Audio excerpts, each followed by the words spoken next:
et bienvenue sur Cuisine Santé Facile. Aujourd'hui, je vais vous montrer comment réaliser un petit gâteau moelleux au jus de mandarine et de betterave. Nous aurons besoin de la farine de blé, du sucre, du beurre, des œufs, de la levure chimique, de notre levure chimique et du lait. Nous aurons également besoin d'huile. Je vais ajouter un peu d'huile au beurre.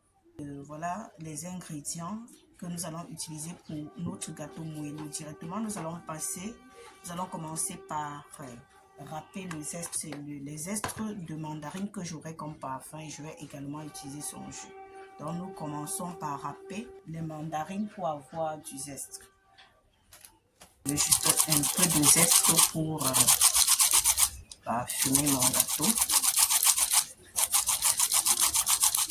Là, nous avons eu un peu de zeste.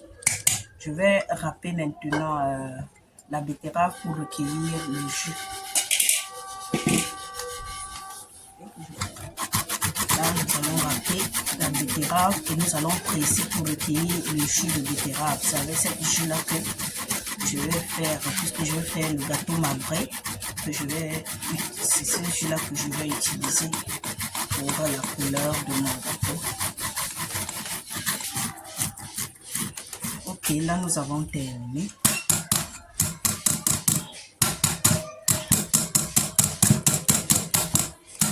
Je vais ajouter une cuillère à soupe d'eau ici parce que la betterave n'était pas bien juteuse, parce que ça avait mis trop de temps à la maison. Sinon je n'aurais pas eu besoin d'ajouter de l'eau. Ok, comme j'ai dit, je vais mettre une cuillère à soupe d'eau pour que ça me permette d'extraire le jus de betterave parce que ça n'avait pas de jus. Apparemment, ce n'est pas suffisamment mouillé, je vais encore en ajouter. Ok, laissons 2 cuillères à soupe d'eau là. Nous allons presser pour recueillir le jus. Voilà comment je vais procéder là. Quand la betterave est bien fraîche, vous n'avez pas besoin de faire ceci. Vous utilisez uniquement la betterave bien fraîche. Et la betterave avait mis un peu plus de temps à la maison. Donc,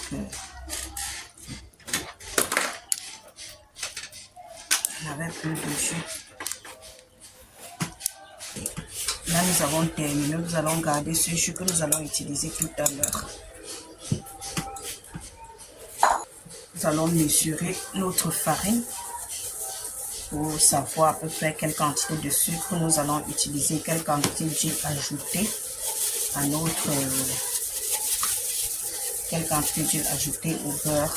Il y a la margarine parce que c'est pas du beurre de table, c'est de la margarine.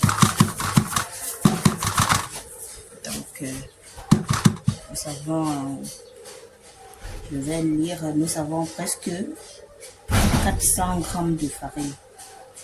400 grammes de farine que nous allons utiliser. Donc, je vais laisser dans le tamis parce que je vais tamiser avant d'utiliser.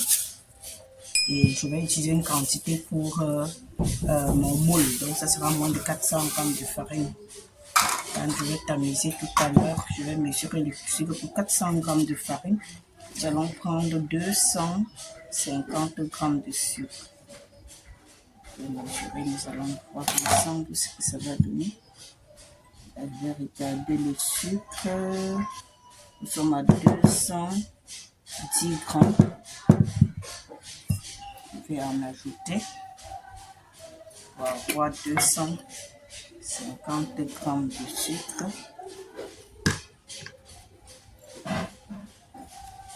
Vous pouvez toujours faire avec moins de sucre. Hein? Moi, j'ai voulu faire un peu plus sucré aujourd'hui, donc voilà, 250 grammes de sucre. Nous allons commencer la préparation. Nous allons commencer par mélanger le sucre avec le beurre jusqu'à avoir un mélange homogène. Et pour pas que ça me dérange, je vais commencer par ajouter un peu d'œuf. Je vais mettre le blanc de là. On recueille le blanc d'œuf pour monter en neige. Et on verse le jaune d'œuf. Et je vous ai montré la dernière fois comment reconnaître les œufs frais. Donc, il faut toujours prendre le temps, surtout pour ce genre de préparation, de mettre vos œufs dans de l'eau pour savoir si vraiment c'est frais.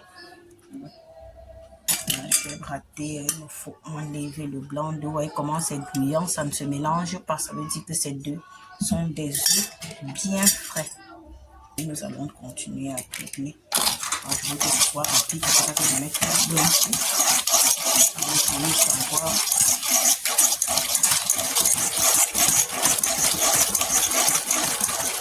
Ce qui me dérange pour travailler, je préfère continuer dans la bassine. Vous allez bien travailler le mélange jusqu'à ce qu'il y ait bien la pâte. C'est encore mélange bien homogène. Je vais y ajouter de l'eau une seule fois.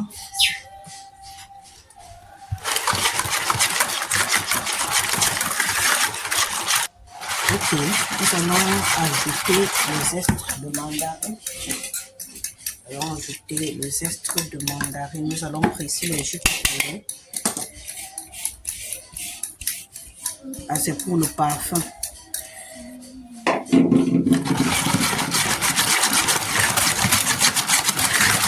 Nous allons presser le jus, comme le mélange est bon, nous allons presser le jus de nos mandarines.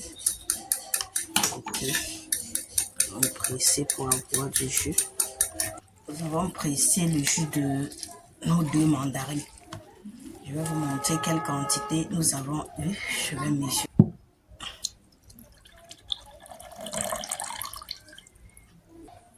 Nous avons eu presque 6 centilitres de jus pour deux petites mandarines. C'est beaucoup, 6 centilitres de jus. C'est ça que nous allons utiliser pour nos gâteaux. Nous allons y ajouter à notre mélange. La dernière fois, je vous ai dit, vous pouvez utiliser le jus pour réaliser vos gâteaux. Donc, voici l'occasion de voir comment on utilise le jus dans la réalisation des gâteaux. Vous allez ajouter directement à l'appareil. Je vous avais dit que l'appareil, c'est la constitution, c'est la base du gâteau. Donc, le mélange de sucre, œuf, beurre ou huile, on appelle ce premier mélange-là l'appareil. Donc, tout autre liquide à ajouter, à part peut-être les colorants pour le gâteau, vous devez mettre dans l'appareil pour la réussite, pour avoir un gâteau moelleux. Et là, nous avons bien travaillé. Je vais ajouter d'abord mon lait en poudre. Comme je ne dilue plus parce que j'ai déjà le jus d'orange qui me sert de liquide. Là, nous allons tamiser la farine avec la levure. Cela dedans en petite quantité, je tourne.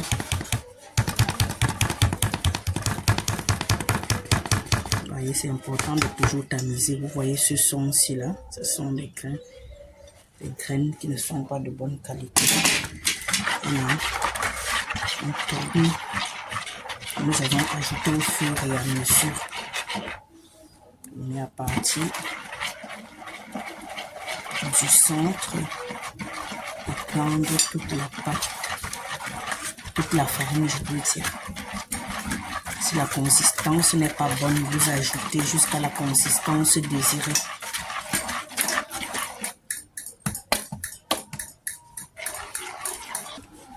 Ok, là nous commençons à ajouter le blanc d'œuf. Vous voyez comment on bat le blanc d'œuf en neige. Quand c'est bien fait, voilà la fourchette. Quand le blanc d'œuf a été bien battu, la fourchette reste là au centre sans tomber. Donc, on met d'abord une quantité. Après, nous allons terminer. Blanc d'œuf. Donc, vous tournez sans casser le blanc d'œuf.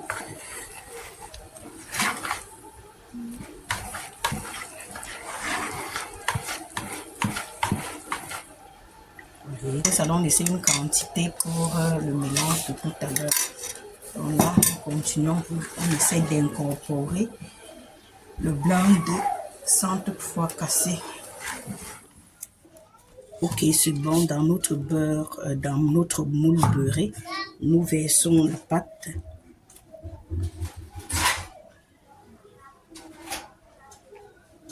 Ok, dans le reste, nous ajoutons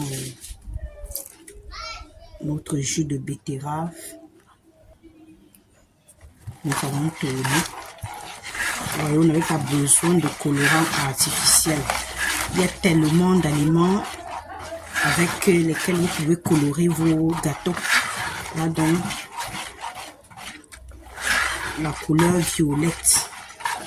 Si vous voulez que ce soit moins coloré ou bien plus foncé, vous ajoutez juste la quantité. Si vous voulez la couleur orangée, vous utilisez les carottes. Vous voulez la couleur rouge, vous utilisez, il y a plusieurs légumes que vous pouvez utiliser. Je vais verser le reste du blanc d'œuf. Vous allez tourner sans casser. Nous avons terminé, nous allons tout mettre, nous allons ajouter à notre pâte. Ok, là j'ai terminé, nous allons enfourner et laisser cuire.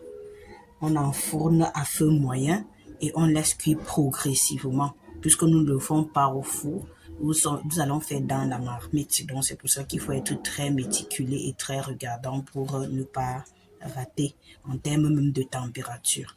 Ok, nous allons aller enfourner. Nous allons enfourner. J'ai mis la marmite au feu avec du sable quand j'ai commencé à faire les gâteaux. Là, ça a bien chauffé. Vous allez... Donc, va rester à feu doux.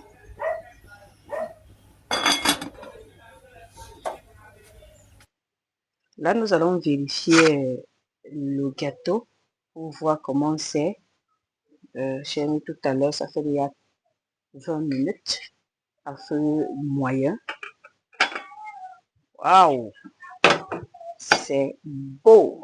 Est-ce que vous voyez comme moi, nous allons vérifier si c'est cuit. Pour vérifier, vous piquez avec le bout du couteau. Si le bout du couteau n'est pas mouillé, c'est que c'est cuit. Voilà, c'est très bien cuit. Mais ce que je constate, peut-être vous aussi, vous avez constaté comme moi, nous avons versé la pâte colorée au-dessus.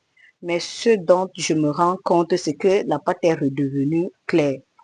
Je me disais que j'allais avoir une couleur violette au-dessus, mais là, je me retrouve avec une couleur blanche.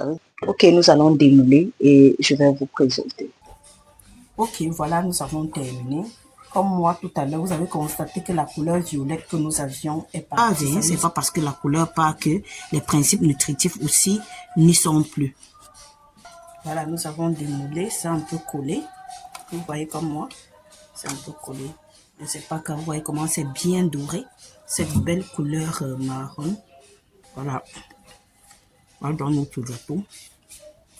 Donc, comme je disais, ce n'est pas parce que la couleur violette de la betterave est partie que subitement les gâteaux ne contiennent plus des vitamines. Parce que vous savez, comme moi, que, comme je vous ai dit la dernière fois, les seules vitamines qui se perdent lors de la cuisson des aliments, que ce soit des légumes ou des autres aliments, c'est surtout la vitamine, premièrement la vitamine C, la vitamine B, surtout la vitamine B3, B6 et B9. La vitamine B12 généralement reste toujours. La vitamine B9 aussi. Parce qu'il faut il faut un temps de cuisson un peu plus long pour perdre de la vitamine B9. Mais la vitamine B3, B6 se perd un peu plus rapidement, ainsi que la vitamine C.